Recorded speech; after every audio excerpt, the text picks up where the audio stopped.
Hello and welcome to my Game Week 22 watch list. Starting off as always with the defenders. Trippier remains the best option. Stones and Laporte. Stones seems to have picked up an injury. Laporte, I believe, will start against Spurs, but for the long term, I believe he is behind Ake in the pecking order for that left back or left center back spot. And for the central positions, there's a lot of competition, so I wouldn't go there. Trenton Robertson, Liverpool got a clean sheet against Chelsea, but they were quite lucky, in my opinion, and I simply don't trust them. If you have one of those defenders, keep them for the next two games. I mean, Wolves and Everton are really almost bankers for clean sheets, but Liverpool just shambolic at the moment. Perisic, yeah, almost the same argument as with the Liverpool defenders, just not a defense you can rely upon. And yeah, Thiago Silva.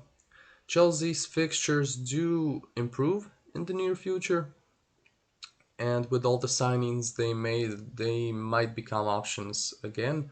But I have to see more from Chelsea before I seriously consider their options.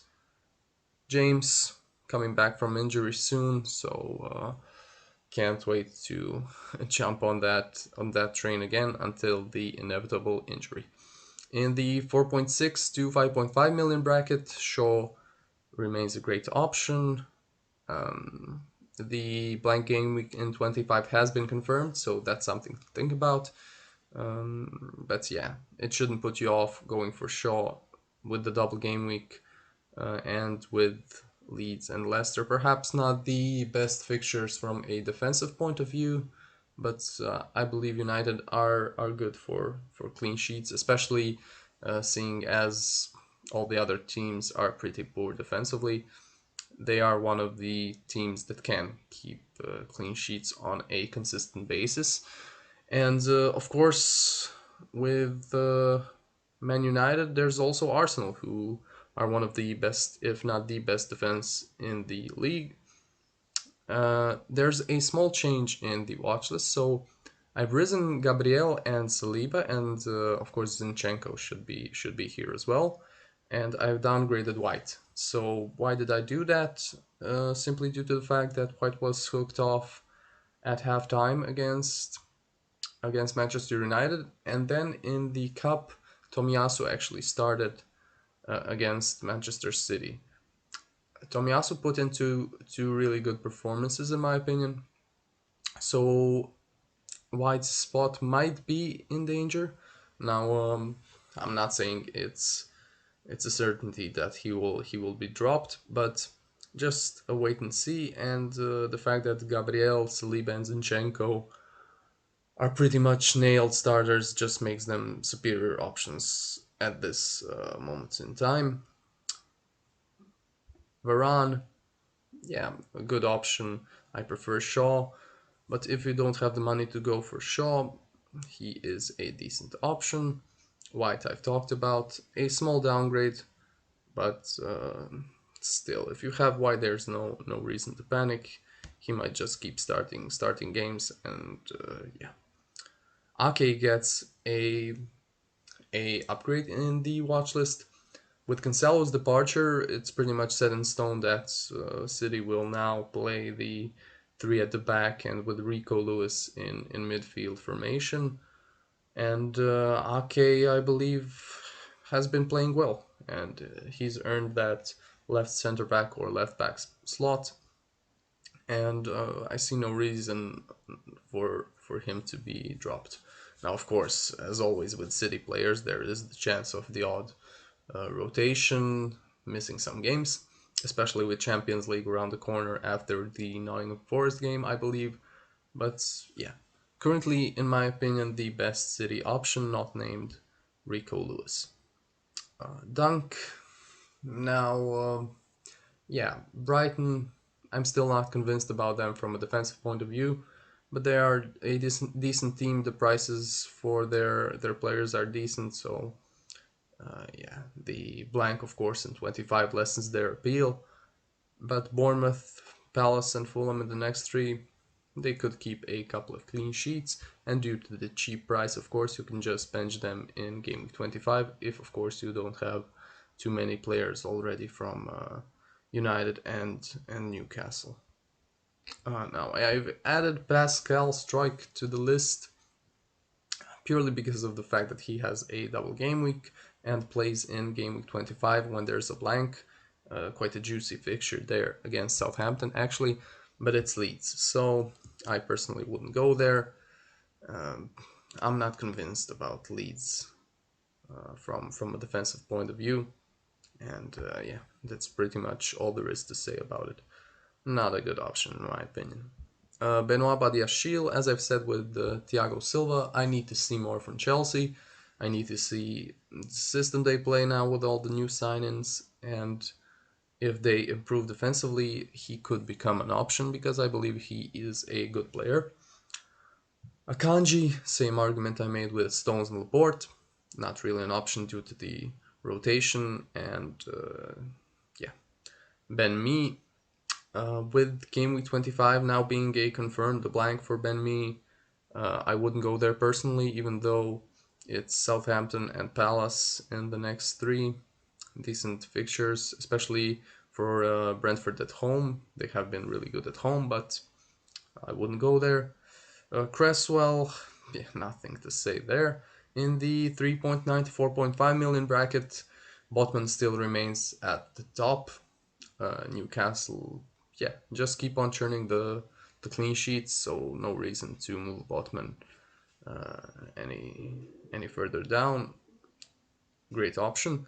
Rico Lewis at 3.9 gets an upgrade actually because with Cancelo gone, I believe he is first choice now for that right back spot or that defensive midfielder spot with Pep's new formation. Yeah, for 3.9, I think he's a bargain, a great option. Might I'm not even sure if he might get rotated more than the other assets, or rather, if Aki or someone else, for example, will get more minutes, he might get hooked off pretty early in some games, as we've seen lately. But I think for 3.9 million, you just take that chance. You just risk it and hope Lewis keeps on starting. Bueno, still a good option. Estupinian, 2 assists, pretty lucky, although especially the first one for Mitoma. But yeah, as I said before, offers the attacking threat from open play. Sufal still here simply due to the price. I might even downgrade him. But yeah, in 25 he does have Nottingham Forest, but not really an option to consider. Patterson and Williams also not options to consider. Moving on to the midfielders, we have Bruno at the top, simply because of the fixtures. I mean, even though the blank game week in 25 has been confirmed,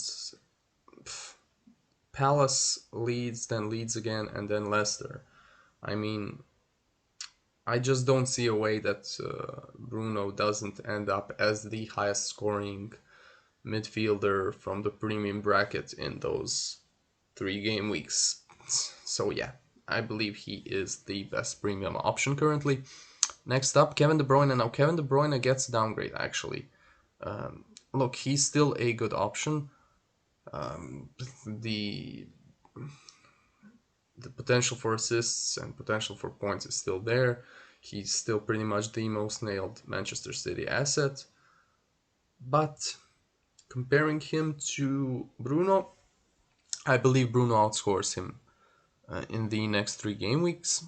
And comparing him, more importantly, to Riyad Mahrez, who, since the World Cup, has been starting almost every game. And unlike De Bruyne, he offers goal threat as well. So for a 4.8 million price difference, I believe Mahrez is simply a superior City option to Kevin De Bruyne currently.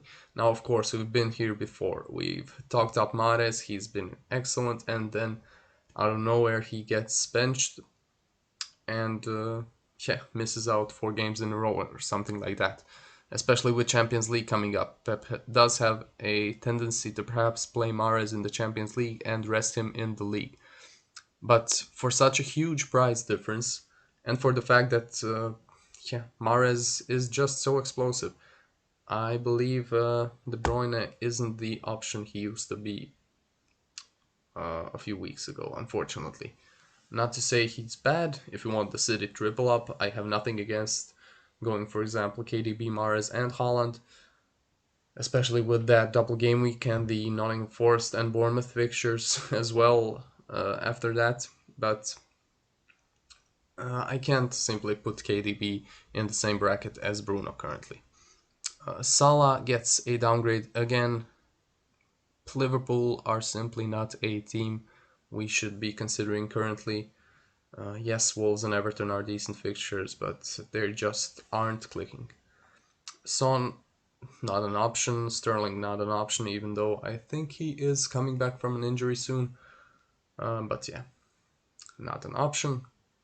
In the 7.3 to 8.2 million bracket, Saka still remains at the top, with the difficult fixtures out of the way for Arsenal and the double game week upcoming in game week 23.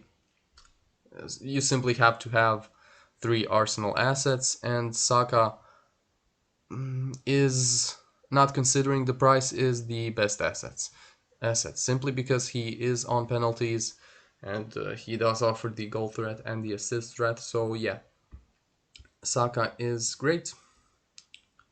Mahrez, I've already talked about him, but yeah, he gets an upgrade purely due to the minutes he's played since the World Cup, and of course the goals and assists help.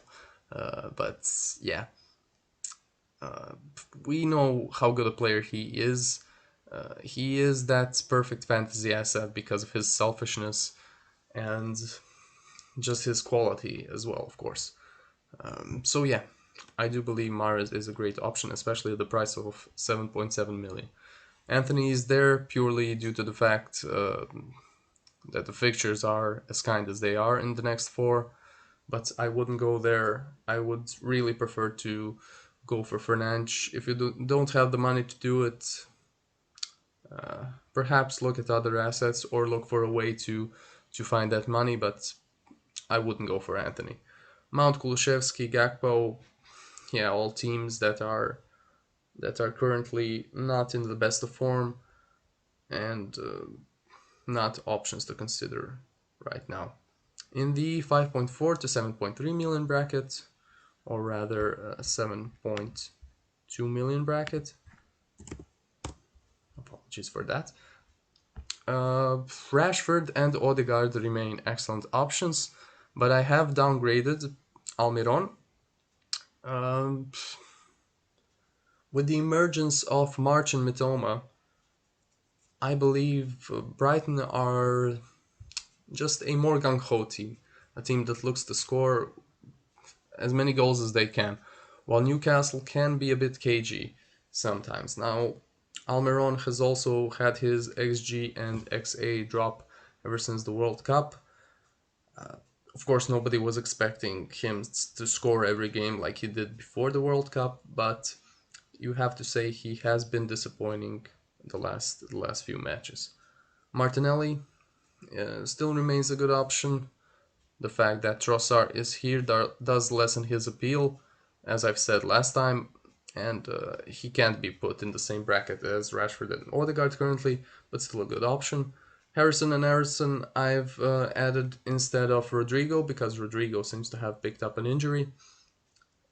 Yeah, Leeds options for the double game week and some decent fixtures in the future as well, but I wouldn't go there, especially with the amount of options that Leeds have, especially now with Jorginho, Rutner coming in and Nonto also there, Bamford coming back from injury, Somerville also coming back. So yeah, I just wouldn't risk it with the Leeds assets, especially the midfielders.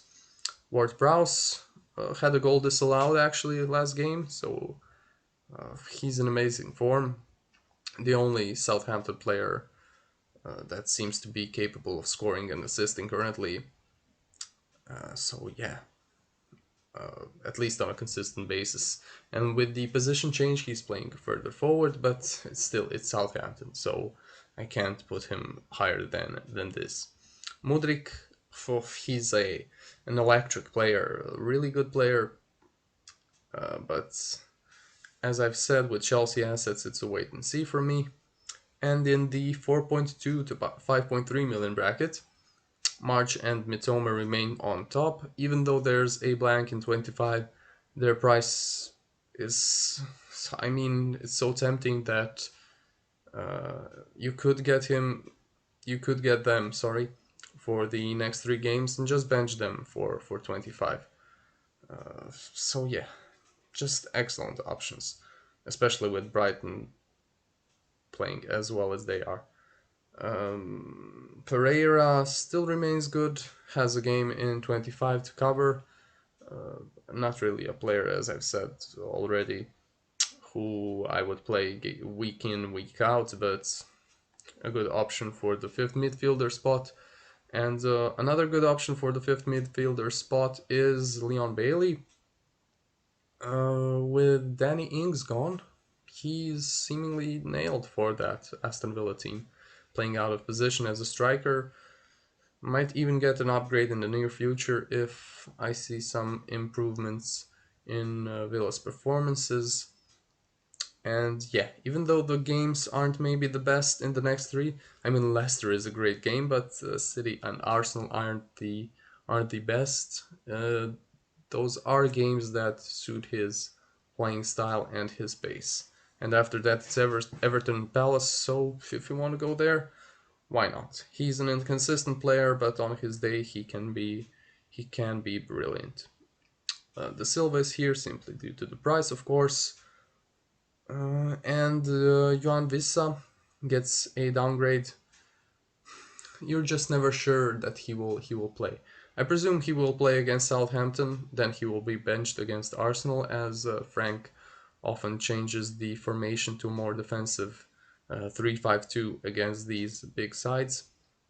And I think he will then play again against Crystal Palace. But with the blank in 25 and with other options, especially Marcin Mitoma being even a bit cheaper than him, I see no reason to go for Wissa.